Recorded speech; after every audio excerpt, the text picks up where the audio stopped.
rempart naturel contre les tempêtes et les tsunamis, extraordinaire foyer de vie sous-marine, les barrières de coraux sont aujourd'hui dévastées par la pollution et le réchauffement climatique. Leur survie est un enjeu majeur de notre avenir. Et si c'était le moment de faire dans la dentelle ? Corail Artefact se définit comme un écosystème économique, art, sciences et industrie par le plasticien et créateur du projet Jérémy Gobet. Sa découverte ahurissante de la similarité des structures naturelles du corail et de celle du point d'esprit de la dentelle au fuseau du Puy-en-Velay offre aujourd'hui l'espoir de pouvoir offrir une aide pérenne et écologique à la restauration des massifs coralliens. Depuis 2017, il porte ce projet protéiforme, créant rien de moins qu'un langage commun entre son installation artistique initiale, les expériences scientifiques et les recherches industrielles qui s'en sont inspirées. Et si, à l'image de ce formidable eureka collectif, face à des problèmes concrets que nous ne pouvons résoudre isolément, on osait imaginer sortir de nos cadres, solliciter les autres et réunir plusieurs disciplines autour d'une problématique. C'est le propre de la philosophie des communs. David Valla, économiste et enseignant-chercheur à Lyon 1, développe pour nous cette approche relevant de la pensée complexe, opposée à la pensée analytique de notre organisation traditionnelle. Au lieu de diviser les tâches et les personnes, découpage propre au taylorisme, elle propose une démarche globale, systémique, pour résister à l'entropie et à la détérioration des systèmes. Mettre en liaison les capacités créatives des personnes, mettre les cerveaux en réseau. À l'heure d'Internet et des enjeux mondiaux, rien ne paraît moins farfelu et plus urgent. Écoutons les deux intervenants expliciter le lien passionnant entre coraux et communs dans cet aperçu de la conférence intitulée « Deux utopies concrètes pour penser autrement l'économie, l'écologie et la société ». C'est assez passionnant, c'est ce qu'on va voir ce soir. Avec d'un côté David Valla à côté de moi qui est enseignant-chercheur à l'université Lyon 1, membre du laboratoire Magellan, membre associé aussi du laboratoire Triangle et surtout évidemment qui est extrêmement intéressant par tous les travaux qui sont sur l'économie de la connaissance et ces fameux communs. Et puis dans l'interaction, Jérémy Gobet, artiste plasticien, lauréat du prix Bulukian en 2011, qui va nous parler d'un projet Corail Artefact. Et alors, là, c'est absolument passionnant, parce que c'est l'artiste qui crée quelque chose qui a un véritable lien, à mon avis, entre la science, l'art et l'industrie.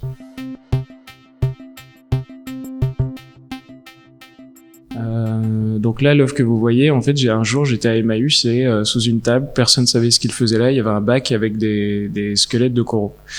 Et j'étais d'abord fasciné en tant qu'artiste par la beauté de ces objets, et j'ai voulu les continuer comme s'ils étaient encore vivants, avec différents matériaux, etc. Donc là, vous avez l'exemple avec les chevilles de chantier.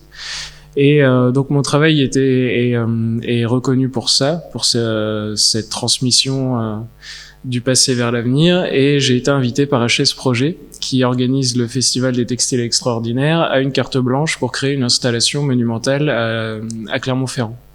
Donc moi, je leur ai demandé quels étaient un peu les savoir-faire locaux pour rencontrer un partenaire pour créer un projet. Et ils m'ont donné une liste d'entreprises, des profils différents. Et parmi cette liste, il y avait le profil de la Scope Fontanil. En fait, c'est une usine, c'est une entreprise qui a 150 ans et qui, à la fermeture de l'usine, a été rachetée par ses employés. Je vais vous remontrer juste la première image. En fait, ce que vous voyez sur votre droite, c'est le point d'esprit, c'est le point traditionnel de dentelle du Puy-en-Velay. Et à gauche, c'est une vue microscopique de cellules coralliennes, d'un certain type de corail.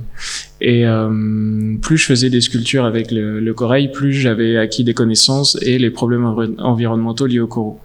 Et du coup, j'ai fait tout de suite l'association lors de cette première visite entre la dentelle, le motif de la dentelle et le motif que crée le squelette de corail. Et du coup, j'ai eu l'idée à ce moment-là d'utiliser la dentelle pour tenter des expériences pour la régénération de la barrière de corail. Donc le corail est vraiment en train de disparaître, c'est extrêmement alarmant. Et du coup, l'idée était vraiment de favoriser la régénération des colonies de coraux. Et la recherche en biologie marine était de trouver comment régénérer ces colonies. Et ça se portait spécifiquement sur ce qu'on appelle un substrat, c'est-à-dire une interface entre la colonie qui existe, qui a été abîmée, et des nouvelles cellules, des nouvelles larves de corail pour la régénérer. Mais il faut cette interface, c'est ça qui n'existait pas encore. Et cette interface a quelques caractéristiques de base, qui est rugosité, transparence, le biomimétisme aussi, la ressemblance avec la nature était un critère important. Et c'est pour ça que je me suis dit, mais pourquoi pas la dentelle en fait? La dentelle réunit tous ces critères. L'autre avantage exceptionnel de la dentelle, c'est qu'elle est en coton. Et le coton est une des seules matières qui se biodégradent dans l'eau sans rejeter de substances chimiques. C'est comme ça qu'est née l'idée d'utiliser la dentelle pour essayer de régénérer les colonies coralliennes. Donc la source du projet, c'est une installation artistique qui sensibilise le public au problème des récifs et au problème du réchauffement climatique. Donc cette installation, elle donne la source d'inspiration du travail scientifique et du travail de recherche. Dans le monde dans lequel on vit, qui est un monde extrêmement volatile, extrêmement complexe, la règle qu'on expérimente tous, c'est l'entropie. C'est ce dont parlait tout à l'heure Jérémy sur la mort du corail. C'est la détérioration naturelle des systèmes. Tous les systèmes dans lesquels on vit se détériorent, et en ce moment, ils se détériorent très vite, que ce soit nos systèmes écologiques, on va pas reparler du réchauffement climatique. Et ce qui va aller à l'encontre de l'entropie, c'est l'organisation. L'organisation, sa fonction en fait, sa seule fonction, c'est survivre. Et donc l'organisation, c'est beaucoup plus un processus de résistance que un État. Pendant très longtemps, les économistes fonctionnaient sur la base de l'absence de coopération, sur le fait que dans le monde, les échanges étant régulés par le marché sont régulés par des recherches d'intérêt personnel. On cherche chacun son intérêt, et quand nos intérêts se croisent sur le marché, on échange. Et donc, c'est ce qu'on a appelé, c'est le titre de l'article, la tragédie des communs, c'est-à-dire que les communs, les biens qui sont en commun ne peuvent pas fonctionner parce qu'ils sont soumis à l'égoïsme individuel. Et là, dans sa démarche, et moi ma démarche, c'est aussi une démarche qui consiste à faire changer les choses en montrant qu'il n'y a pas que le marteau qu'on peut utiliser, qu'il y a d'autres outils qu'on peut utiliser pour s'organiser. Et donc, utiliser un outil qui est un outil assez peu connu, qu'on appelle le commun. Alors qu'est-ce que c'est que le commun? En 2009, Elinor Ostrom, la seule femme prix Nobel d'économie, a eu son prix Nobel autour de ses travaux sur les biens communs, sur les communs. La définition des communs par Ostrom, qui là encore est tirée d'un bouquin en anglais, donc en 2 mots, qu'est-ce que c'est qu'un commun? C'est une ressource partagée par un groupe de personnes. Cette ressource, elle peut avoir des dimensions très très grandes. Ça peut être un réfrigérateur, comme ça peut être une bande côtière. Donc au départ, l'idée du commun, c'est une ressource commune, une ressource partagée par plusieurs personnes. Au-delà de simplement d'une ressource et des attributs d'exclusion et de rivalité, il y a d'autres choses qui caractérisent un commun. Et petit à petit, on va s'en rendre compte. Par exemple, ce qui caractérise le commun, ce sont des faisceaux de droit. Ce sont des règles qu'on se donne pour fonctionner. Donc, si tu manges les yaourts, tu vas acheter des yaourts. Si tu n'as pas le droit de manger les crèmes au chocolat sont pour moi. Donc, dans le commun réfrigérateur, on se donne des règles, des faisceaux de droit. Il y a des gens qui ont accès, des gens qui n'ont pas accès, ou des gens qui ont des accès limités. Et puis, troisième caractéristique qui est essentielle, c'est le mode de gouvernance. Un commun, ce qui fait un commun, c'est un pilotage. Donc, on a des biens communs qui ne sont pas des communs. La couche d'ozone, c'est un bien commun. On en a tous besoin, elle se détériore, mais pour l'instant, elle n'est pas régulée, elle n'est pas pilotée, donc c'est pas un commun. Donc, derrière le commun, et c'est un élément important, il y a une forte dimension politique, et c'est là où justement on va dire la science, la recherche, c'est pas pour rien d'ailleurs qu'Ostrom était aussi en sciences politiques, la recherche rejoint la dimension politique, et donc comme l'a dit Jérémy tout à l'heure, on est sur plusieurs dimensions qui sont concomitantes, et on ne peut pas les exclure les unes des autres. Dans le commun, un intérêt majeur, c'est justement le fait de faire confiance, de responsabiliser. Et c'est cette responsabilisation qui va pouvoir créer cette dimension d'autorégulation, cette dimension de négantropie, cette dimension d'adaptation aux changements externes et voire internes de l'environnement. L'art, c'est toujours un vecteur de sensibilisation. mais seul, ça n'avance pas assez. Pour moi, en tout cas, pour ce projet. Ce que je voulais vraiment pour ce projet, qui est un peu une sorte de convergence de toutes les prérogatives de ma recherche artistique, c'était aller plus loin. C'est-à-dire, c'est une œuvre qui fait changer les choses.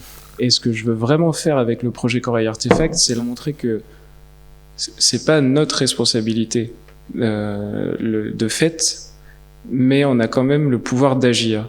Mon idée d'utiliser la dentelle, c'est un pansement, c'est une solution d'urgence.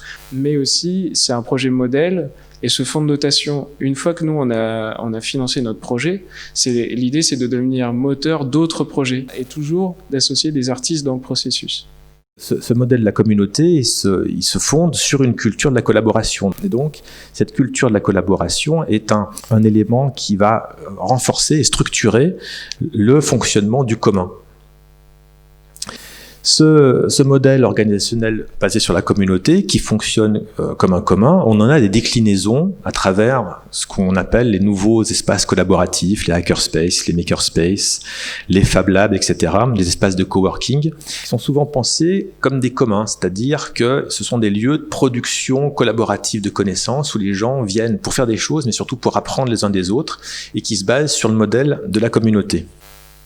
Donc, si on revient à la dimension organisationnelle, le commun dans l'organisation, penser l'organisation comme un commun, donc comme ces nouveaux espaces collaboratifs dont je parlais par exemple, mais comme d'autres types d'organisation, c'est penser une organisation apprenante, donc une organisation dont l'objectif est sa survie, dont l'objectif est de continuer à exister. Et donc c'est une organisation qui va s'adapter aux transformations de l'écosystème, parce qu'elle va être à l'écoute de cet écosystème et parce que les membres de l'organisation vont être apprenants, parce que les membres de l'organisation vont être responsables, vont être autonomes et vont être en capacité de pouvoir autoréguler les dysfonctionnements qui sont rencontrés dans l'organisation. Et pour que ça soit possible, il faut que ces personnes puissent avoir complètement intégré les valeurs de l'organisation. Et une des forces du commun, c'est que quand on commence à faire commun, on commence à discuter des objectifs qu'on a en commun. On veut préserver telle ressource, on veut développer telle ressource, on veut partager telle ressource, on commence par discuter les objectifs, donc on commence à mettre en partage nos valeurs avant de penser réglementation, régulation, etc. Le commun commence par la construction de sens, c'est ce qui, a priori, en fait une structure organisationnelle extrêmement résiliente parce que justement elle fonctionne sur cette idée de sans arrêt rediscuter les objectifs en fonction de l'évolution de l'environnement. Donc c'est pas porteur en soi de qualité morale particulière. En revanche, c'est un mode organisationnel qui peut aider à construire du sens et donc à pouvoir pérenniser le fonctionnement de l'organisation. Pour le projet en particulier de Corail Artefact, au niveau artistique, ça a marché puisque l'installation monumentale et l'application réalité virtuelle existent. Vous pouvez aller les voir d'ailleurs en ce moment au musée Bargon à Clermont-Ferrand. Au niveau de la science, je vous disais, donc on continue le processus et on est dans une très belle lancée. Donc ça, c'est des marqueurs concrets. On va embaucher la première personne sur le projet. Et enfin, est-ce que ça marche? Je dirais que moi, personnellement, et je pense, si je parle au nom de toutes les personnes qui travaillent sur le projet, je pense à ma galeriste, Odile Wiesman, qui suit mon travail, à Thomas Granowski, qui s'occupe de tout ce qui est la communication, etc. Je pense que tous les gens qui travaillent sur le projet, ce qui nous réunit, c'est que ça marche parce que ça a redonné du sens, en fait. Et peut-être la conclusion que je veux apporter un peu à cette discussion par rapport au projet, c'est que le commun appelle le commun. Et il faut commencer à un moment donné. Donc, même si c'était pas notre faute au départ, il faut quand même prendre cette responsabilité pour faire avancer les choses.